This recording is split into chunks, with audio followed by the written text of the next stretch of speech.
Relationships, tricky business, difficult, challenging, amazing relationships. I'd like to share with you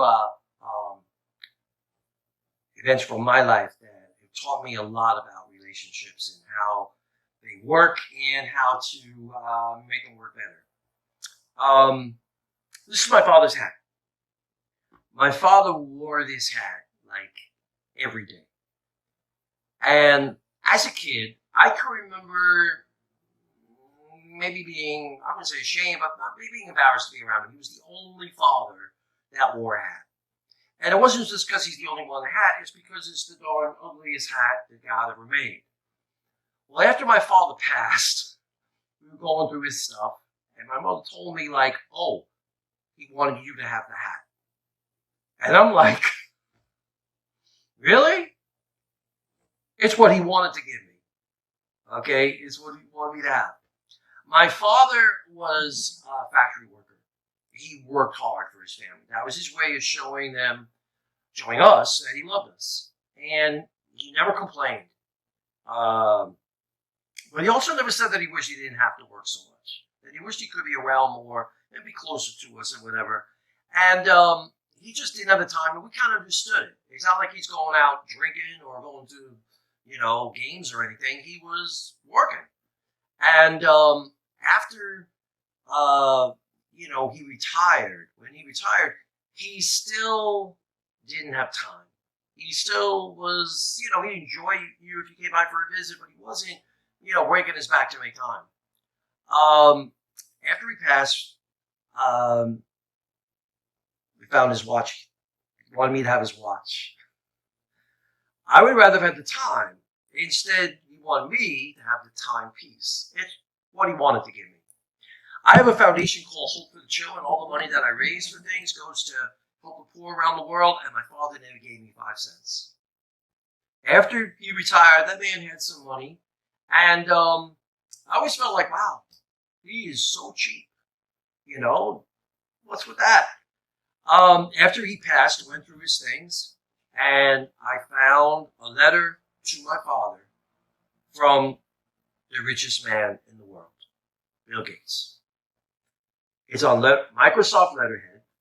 And from this letter from Bill Gates to my dad, I can see that my father must have written to him. It says something to the effect of like, my son is trying to help poor people. You have a ton of money. You should give my son some of your money. Because this letter is basically Bill Gates writing back saying, I don't think so. This is what he wanted to do. This is what he could do. I would rather him give me, hey, Tony, here's $10 for your kids. That's what I would have liked. But this is what he wanted to do, what he could do. One of the hardest things I ever went through, maybe the hardest thing I went through in my life is when my marriage failed. And my father never said a word. He never once asked me, so how you doing? You okay? You need to talk? You need anything? You all right? Nothing at all. It was like it never even happened. And at the time, he wasn't a big talker at any time. But at the time, I remember feeling like, whoa, this is the worst thing I'm going through. And he still can't be there for me. He still can't keep it real with me. He still can't talk to me. After he passed, going through his stuff, I found this envelope. On the outside, it says, I'm praying that our Blessed Mother Mary will watch over my son always.